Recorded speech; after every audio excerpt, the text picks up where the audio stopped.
Start that up. Well, good evening, everybody. Let me begin by thanking all of you for coming tonight. Once again, it's an expression of citizen concern and citizen seriousness about what Terry correctly pointed out is a problem of global dimensions. I also want to thank explicitly all the organizers. I can't name them all by name, but thank you all for putting this all together so that we can all get together tonight. So I'm glad Terry went first because it turns out that I have quite a few things here that will hopefully be seen as a direct refuting of some of the things that he said. So the question that we're supposed to be addressing tonight is, should New York State and or Starkey Township allow high-volume shale gas extraction? I don't think you're going to be surprised. How do I make this thing here? I don't think you'd be surprised with the answer. That's the most complex slide you won't see tonight. But obviously I have to give you my reasons. I don't want to be glib. And I'm going to focus on two reasons. And for each of those reasons, I'm going to actually use a quote from my colleague, Professor Engelder. So I'll let you read this one, but I'll read along with you. This quote appeared in an article that was published in the Village Voice a few months ago. Terry and I were both interviewed for it. And it says, where the science of fracking is concerned, engineer Tony Ingraffea and geologist Terry Engelder agree on almost everything except this. Tony thinks fracking should stop. These are Terry's words. Tony thinks fracking should stop, and I don't, says Engelder. I believe that economic health has to come before environmental health is worked out. Tony is arguing for environmental health at any cost. You effectively heard Professor Engelder say the same thing in different words just a few minutes ago. So the two reasons why I think the answer to the debate question should be no, this is one of them. Yeah, that cost is too high. That environmental and human health cost is too high, and I hope to try to convince you at least partially of that over the next few slides. So reason number one, going back to what Professor Engelder said, is I believe before you set policy, before you expend billions of dollars of investment that could be going to green energies, before you establish regulations for fracking, high-volume fracking in New York State, first you do the environmental assessment and you do it correctly. And you establish what the real costs of those environmental factors are. And we have not done that in New York. The debate question is about Starkey, and it's about New York. And in New York, we still don't know the answer to how much will it cost us. So, I'll give you a couple of examples of the cost. And of course, those of you who've heard me speak before know that the cost all depends upon the fact that this is shale gas. It's all about the geology.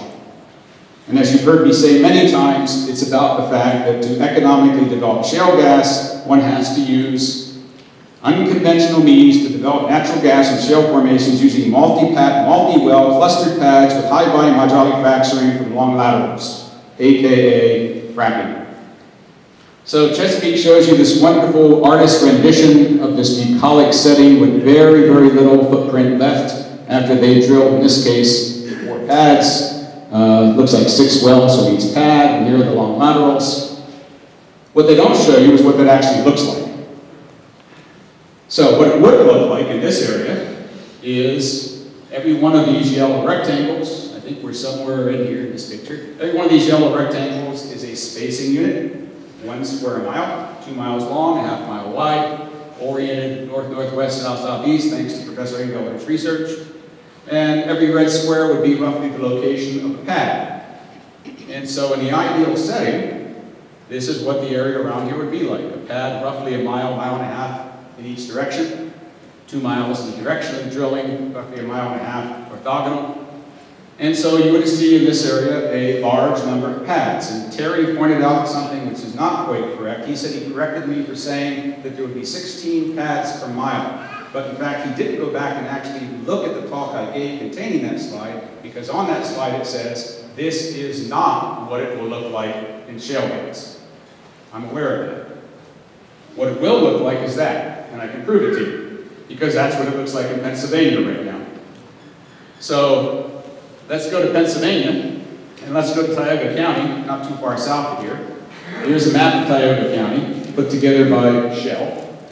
Shell has leased up about 30% of Tioga County. And this is their map given to the EPA of what they intend to do with their leaseholdings. And as you can see, all these little rectangular units, I'm blowing it up here so you can see it, is a spacing unit oriented roughly north-northwest, south-southeast. Each black dot is the location of the pad, and this is called spatially intense development. Clustered pad arrangements, a grid work of pads, multi-wells, 6, 8, 10, 12 wells per pad. So what? That's the economical way of developing shale gas. What does it mean in terms of the all-important risk to human health and the environment? So there are many things we can talk about with respect to risk. Terry brought up the word. He focused on a couple of things and said I wouldn't talk about the water. But I am going to talk about the water. I'm going to talk about the local effect, someone's contamination of someone's underground source of drinking water, their private water well. And I'm also going to address in my second reason, the global effect, climate change, as Terry asked. So what happens when you have this many wells on this many pads in an area like this?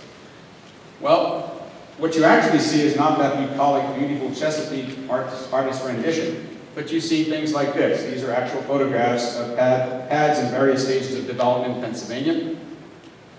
They're not 2 or 3 acres. They're large. They involve a lot of not just pads, but ancillary infrastructure, compressor stations, if the gas is wet, processing stations, thousands of miles of pipeline, and in New York State, we're going to see 100,000 Marcellus and Utica wells combined. We're going to see 7, 8, 10,000 pads and 100,000 wells, and hundreds of compressor stations. And obviously, this is an industry that in every state so far, except for New York, doesn't have to abide by everything that every other industry has to abide by, and that's zoning. This is the only industry in every state so far, except New York, that requires us to live in their industrial zone. Every other industry is required to live in their industrial zone while we live in our residential zones, our school zones, and our commercial zones. So it's not that bucolic setting. And remember, Terry pointed out there are 6,500 some Marcellus wells in Pennsylvania. Only about half of those have been fracked so far. And Professor Engelder assures me he expects about 100,000 wells in Pennsylvania. So what have we seen in Pennsylvania so far? They're just getting started. So any deleterious effects, any problems that you've seen or read about, it's the tip of the iceberg. This is a heavy industrial activity and accidents will happen. Professor Engelder pointed out, and I agree. The question is, what is the risk? Quantify it. Quantify it in terms of number of incidents and quantify it in terms of the number of health repercussions and the number of dollars spent to rectify those problems. We don't know the answer to those questions even after 5 years of development in Pennsylvania. So how can we possibly project them with New York? So I am going to talk about the water. And sir, if you can put the cursor on that image and click on it, some of you know what a leaking well looks like. Some of you don't. That's supposed to be a video. It's going. There we go. This is the production casing, the steel pipe that's supposed to be bringing Marcellus gas up from underground in Pennsylvania. And as you can see from the bubbling in this little cellar full of water, a lot of the gas is coming up outside the production casing. That is a trademark of a well that has lost structural integrity. It's a well that is leaking. It's a well that has failed. It's a well that, because it is leaking, will do certainly one thing until that leak is fixed, and if it can be fixed, it's putting methane into the atmosphere. And Professor Engelder and I agree that that's a bad thing from the climate change point of view. It might also be causing whatever is bubbling up, which could be methane or other hydrocarbons, to come into contact with an underground source of drinking water, hence contaminating a water well. So let's talk about risk. How frequently does that happen? So Professor Engelder showed you an old slide that I show from Canada, Remember that one you saw a few minutes ago? 350,000 Canadian Rocky Mountain oil and gas wells that were surveyed. And he said, see how much the industry has improved? Now only about 2.5% of the wells leak immediately. Whereas 20 years ago, 10% of the wells leaked immediately. But what he didn't say is that that data is transient. What that one graph doesn't show is that a well, if 2.5% of the wells leak immediately, a higher percent leak as they age. And what he didn't show is the best data you can possibly see. It's the data that your New York State DEC should have showed you. This is the data that should have been in the SGEIS. It should have been the data that formed the basis for the proposed new regulations. It's data I sent to the DEC a year ago. I sent it to them again 2 weeks ago. Here's the data. What is the best data you can see? Ask yourself that question. We want to assess the risk. How frequently do Marcellus wells fail? Not Canadian Rocky wells, Canadian Rocky Mountain wells. Marcellus wells in Pennsylvania, drilled and operated by the same operators we'd expect to operate in New York State. There could be no better database. So I went into the database. A colleague of mine at Cornell, we went through 6,500 well records, 6,500 inspections for all those wells. And we counted the number of times the Pennsylvania Department of Environmental Protection had found wells that were leaking. I'll let that sink in.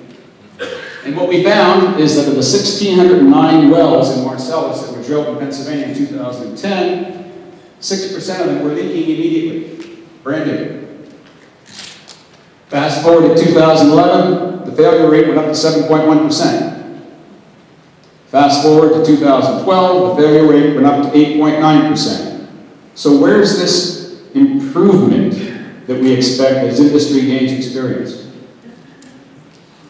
They're going in the wrong direction. And in fact, that data mimics the data from Canada and the data from offshore wells, which draws me to the following conclusion. The industry is doing as well as it can. That's as good as they can do. If they could have done better, they would have done better. They don't want to lose product. They don't want to cause wells to fail.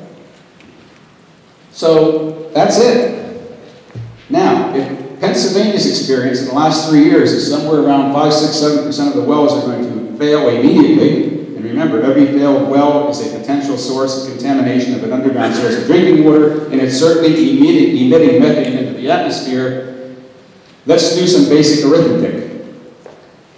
We expect, according to DEC, between the Marcellus and the Utica, somewhere around 100,000 wells in New York. If 6, 7, 8% of them are going to leak immediately, how many are going to leak immediately? Hundreds? Thousands. What's the economic cost? Do we know? Should DEC tell us this? Should it be part of the economic evaluation before we proceed with changing the policy of New York State or the town of Starkey? I submit the answer should be yes, we should know. So, just repeating, every one of those leaking wells does two bad things. One locally it could contaminate an underground source of drinking water, or more than one. One leaking well doesn't necessarily impact one person's water bill. But they will also, as long as they continue to leak, emit methane and other hydrocarbons into the atmosphere and cause exacerbation of global warming. So that caused me to write a couple of recommendations. In fact, I sent 32 pages of recommendations to DEC on January 10th. I don't expect you to read all these, but one was DEC should develop its own prediction of the immediate and long-term rate of well failures for shale gas development in New York. Of course they should. They had the same database that I had. They should be able to do the same analysis that I did, get roughly the same answers. I'd like to have my analysis verified or invalidated by DEC. Unless they do that, I know of no rational way of costing the risk. Risk is all important, as Professor Engelder said, but it's just a word. It doesn't mean anything until you cost the risk. So how do you cost the risk of repair of thousands of water wells? How do you cost the risk of exacerbation of climate change? Is it possible to do that? Yes. Has it been done in New York? No. So it's not possible to perform a rational cost-benefit analysis of shale gas development in New York without a science-based, probabilistic estimate of the number of expected well contamination incidents due to faulty wells, and DEC should estimate the impact of such emissions on New York State goals for reduction of carbon dioxide and its equivalents. So I want to point out that Professor Engelder in his opening comments was focusing on the most important greenhouse gas, carbon dioxide, but he didn't say too much about the next most important one, methane. I'll come to that in a few minutes. In fact, I'll come to it right now. I told you there's two reasons why I think the answer to the debate question is no. Here's the second one, and again, I'll start with a quote from Professor Engelder. Now, this one appeared in the Journal. I don't know where the original source was. So he was asked about the role of renewables, and as you just heard him say, he is very much committed to moving the U.S., as I am, and the world towards renewable energy. Certainly in our children's lifetime, it has to be true. These renewables have a huge upside, Professor Engelder said. In my view, subsidies for them are really very appropriate. There's no doubt about it, he said, adding that the payout might not happen until 2042. And here's where Terry and I differ. 2042 is too late. That bridge, it's a bridge too far. We won't ever get to the other end. Partly for the reasons he alluded to, which is every time we drill a new shale gas well, the company has to go borrow about $5 million from investment bankers, taking your mutual funds and your retirement plans and loaning them to Chesapeake to drill that $5 million well. If we can convince that investment banker to invest that $5 million in renewables starting yesterday, then we can move renewables faster. But let me give you a little bit more detail on why it's too late. I've been showing you this slide recently. It's probably the most important slide that I ever did. I don't take any credit for it. It's done by a number of scientists around the world, all working on the 2013 version of the International Panel on Climate Control report. Everybody's waiting for it. So this is a prelude to what they're going to say. This squiggly line is a record of the change in average Earth temperature each year since 1900. The vertical axis is that temperature change in degrees centigrade.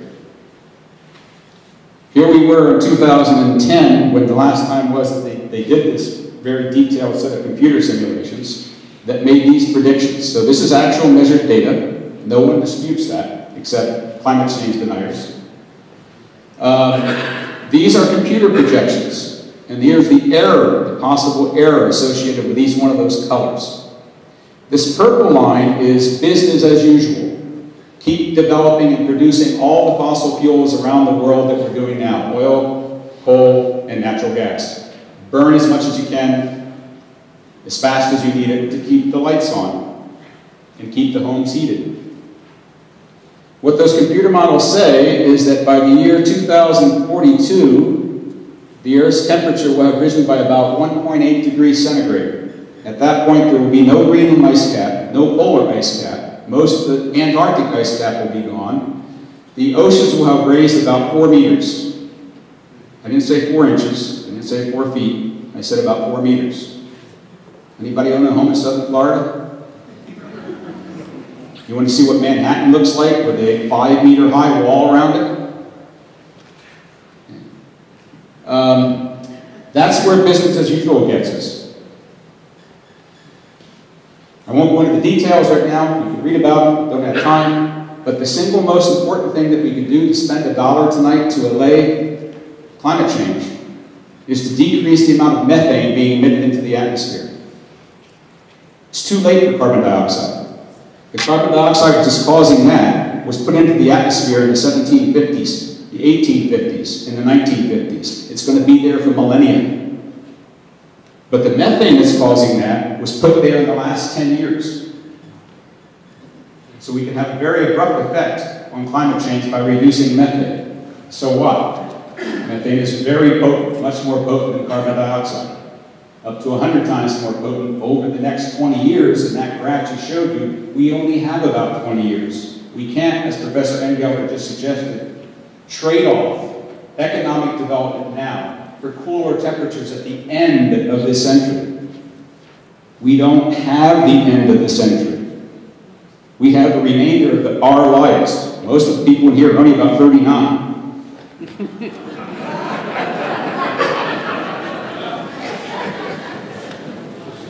All right, so in 2011, Professor Howard, Renee Santoro, and I published the very first paper. I'm bragging now for a minute. There had never been a paper published in the reviewed literature on what the effects were of shale gas emissions, methane emitted during the process of drilling, fracking, compressing, dehumidifying, processing, storing, transmitting, distributing, and burning. That's the life cycle of shale gas. No one had ever done an evaluation of how much methane doesn't get burned.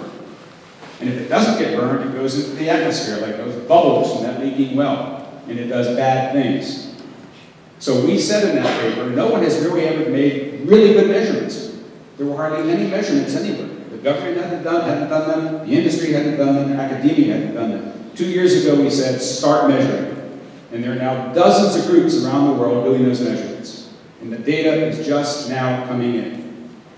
So what we predicted back in 2011 was when the data was done, the life cycle, that means everything that came upstream at the well site, everything that was midstream between the well site and the transmission pipelines, and everything downstream from the transmission lines to the time you burn it in your stove in your kitchen, we predicted that the emission rate was going to be somewhere between 3.6 and 7.9% of total annual production. It was a prediction. It wasn't a number, it was a range, because the data we had was really bad. So you don't make a number prediction based on bad data. You say, well, it could be this bad or it could be this bad. 2 papers have appeared. 2. In the last 6 months, where actual measurements were made. One in Colorado, here, in a non-shale gas station. Remember, this is not shale gas yet. It's unconventional gas, but not shale. And this is only upstream and midstream. And the answer was somewhere between 2.3 and 7% of all the gas being produced in that basin in Colorado is leaking. It's not getting burned. More recently, in the Uinta Basin in Utah, up to 9%. These are refereed, journal, peer-reviewed publications. The data is being collected by NOAA, our federal government. So, we predicted between 3.6, 7.9 for all. These are only upstream, midstream. Unfortunately, I think we were conservative, and that's unfortunate. So the point here is, when the dust clears and science is done and all the measurements have been made, I will stand here and state my claim on my reputation and my wife's good name, that somewhere around 5 or 6% of all the natural gas being produced in the United States today never gets burned, it gets vented. And that's really, really bad for climate change. All right, another paper just appeared last week. How old are the gas lines, the gas mains under the city of Boston? Some of them over 100 years old, cast iron with hemp joint built. So a colleague of ours at Boston University just published a paper last week. He drove 790 miles of streets in downtown Boston using a very high-tech instrument to measure what the methane concentration is along the streets. And what he found was this. Every one of those numbers is parts per million. So you'll see every one of these yellow lines is above the background level, the natural background level of methane in this room. You're breathing about 2 parts per million methane. That's natural budget in the earth. Anything above that is bad. And what he's seeing is that there's a hell of a lot of leakage going on in downtown Boston. Another reason why we think that our estimates are wrong. And now you might say, why don't they just fix this? Why don't they fix the leaking wells?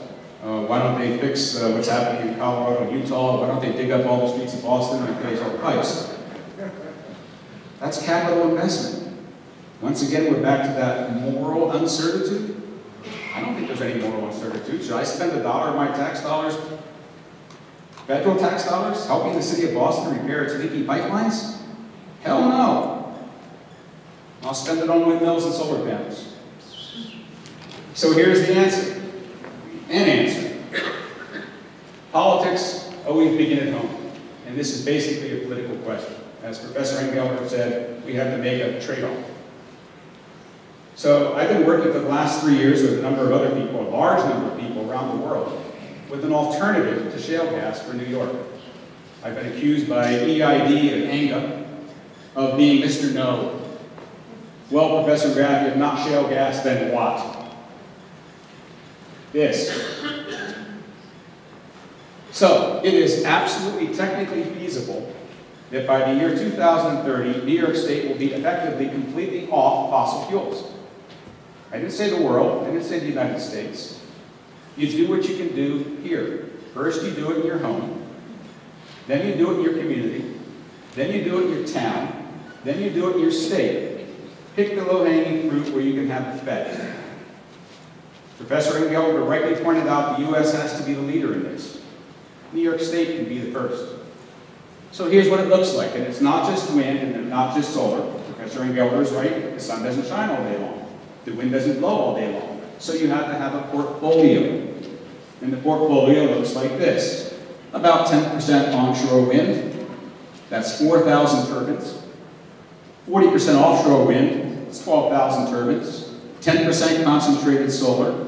10% solar PV plants, 6% residential rooftop. Anybody have PV on the roof yet? 12% commercial government rooftops, 5% geothermal, 0.5% wave, 1% tidal, and 5.5% hydroelectric, which we almost already have in New York. Now you're sitting there saying, wait a minute, whoa, that's a heck of a lot of work. Compared to what? 50 to 100,000 wells, that's a hell of a lot of work. 8 to 16,000 pads, that's a hell of a lot of work. A lot of cement, a lot of concrete, a lot of earth moving, a lot of CO2. 5 to 100 compressor stations, 500 to 1,000 compressor stations, this is New York. Thousands of miles of new pipelines, thousands of incidents of well water contamination, increased New York's contribution to global warming, and this is the kicker. You know all that steel that they're now advertising, saying, commercials that ANGA runs on TV, up to 6 layers of steel and cement protecting the groundwater? That's 100 tons of steel per well. And once they put it down there, it doesn't come back. It's not recyclable. So if we put 100,000 wells in New York, we will put effectively 2.5 times the total tonnage of the United States Navy in steel underground. Gone forever. Anything you build on the surface,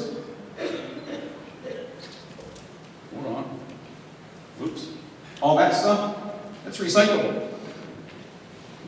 So all those things combined result in a balanced production of electricity. We will be an all-electricity state. Yes, the sun doesn't always shine. Yes, the wind doesn't always blow. But with storage and smart grid, and we don't have to worry about transformers burning out, and with all that mixed, we can show, technically, that this can be done. Okay. What are the other effects? I got 1 more minute, let me wrap it up. Reduce New York's end-use power demand by 37%.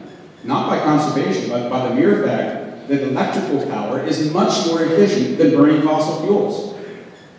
It takes much less energy to drive your car a mile on an electric motor than it does to drive your car a mile on gasoline. 30% more efficient.